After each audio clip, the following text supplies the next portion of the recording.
Here's a part two to schizophrenia, psychic vampirism.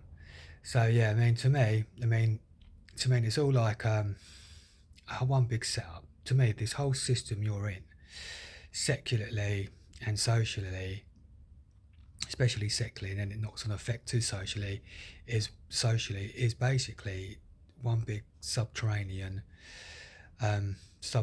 binding ritual of automation that we're in, and everywhere you're born into is as an institution is a setup for you to fall into. So even like it has its own languages, it has its own jargon, as we know. Like in the world of the courts, it's known as legalese. There's a language to itself that is to be learned if you want to go into that field, to have a little bit of common law, layman savvy about it that we know of, you see. And then it's the same with mental institutions. I mean, I will call it Dragonese language. It has its own language. Um, like I can say Womanese. What I mean? As its own, she has her own language. I mean, kidding, but you see what I'm saying, right? And it's the same sort of thing. It's just like this system as an institution. It has its own language. Well, what you think means one thing means another. And this is what I think this system is like as well, like big time as an automation in its bind over us, to bind us, and get us locked in situations of life institutionally and make money out of you. You see, everything's a money maker. Everything's about making that profit out of you. Seeing they can get your custom one way or another through some via a departmentalisation of what's already here as an automation.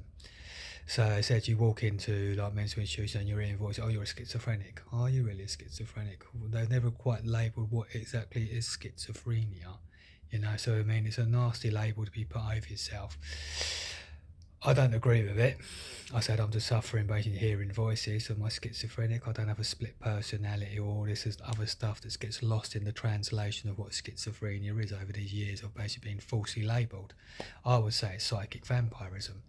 There's a part in being Vedically turned on since 21 and reading the Vedas.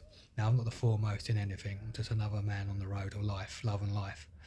But what I know as a layman, to me, when I've read the Vedas, there's some part of it through some of the scriptural writings and some of the translators or some of the gurus in some of the scriptures, and it's saying that what happens, you see, the devotees of Shiva, who's of the fourth spiritual class of religion, which we're under now, who runs personal atheism and is the Lord of Marriage. It is known that his devotees, or the Asuras, will attack devotees Lord Vishnu, who is actually the supreme god of whole of that creation, where Shiva himself serves as a devotee to Vishnu. The devotees of Vishnu will be attacked by the Asuras or Shiva, and they will get into your dreams and or steal your basic like pranic life force, your chief life. You see, hence what depression is, you see. So they've been backing it up Vedically. That's how I know to interpret it. And this is the vampirism of what's going on in these times. There's a well-being warfare and a sexual sleeping warfare that's going on here between us all, and we can't deny that. It's about feel-good factor, how you feel in the skin and bones, and how and who you're going to sleep with and how you're going about all this feel-good factor and sleeping angel or devil, you see. And it says, as I said, like in the Vedic scriptures, that the Asuras are trying to stop the progression of divas maintaining their lives, you see. Or they say in the Kama diva living of householding living, the snake biting household living, that being the Asuras, are out to thwart you. I mean, the secular system, as we know, the monetary banking governmental system, is the snake biting all our Kama diva living that gets to us through the monetary legal binds that's been put over as automation in its binding ritual. As much as, you've got people socially that are of that ilk in the feel-good factor who are snake bites in your life force, basically trying to force psychic depression upon you one way or another. If it's not through the medium of psychic possession of holding on to your life force without you being aware of it, to other ways of abuse that can come in so many shapes or forms, you see. Abusive families, abusive people around you, being beaten up, being raped, being robbed from consistently.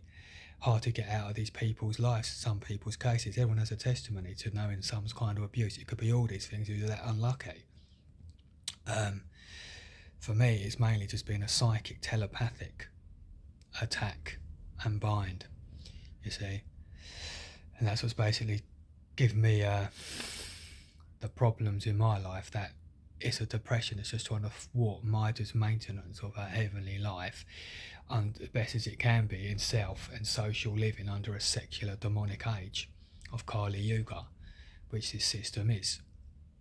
You see, it's binding us in its automation, but you see, the knockdown is socially, you're amongst angels and devils amongst each other, you see, in how we're living and conducting amongst each other in a social life. So you're around people that ain't got the best intentions for you, are jealous of you, don't like you, want to basically bind you, possess you, drag you down to their inferior, like the lower astral living, you see, and stop you getting the right life with the right kind of people in your life, you see, right women, you see, trying to keep you on a B road, you see, Babylon's road, you could say, rather than keeping us living like the angels on the A road that Jesus himself was basically teaching and guiding for people to live in, you see. Stick true to the faith, to the resurrection of life, the angel road, right association, right love lives, not the B road compromise options.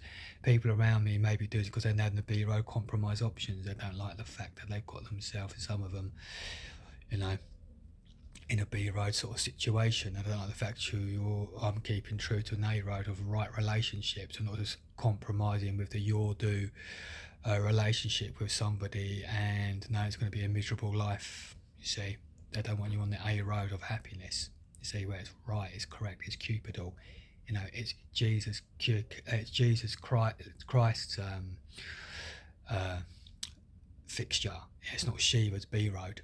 You see, the false quick fix that's going on the B road. You see, the falsehood. You see, and they don't want to see you being upstaging them without spearing them. This is going on. So there's all this going on in the daily life we're going through, and it's how they're trying to bind you socially and secularly into the entanglement of the binding ritual of being in the falsehood with them. See, this is the thing that I see that's going on as a 49-year-old man over these times, living in these times. But I'll get this jumper right in a minute. But yeah, that's to me what's going down here. But I'll leave it there for now. But yeah, I hope some people can find anything from this in the comments.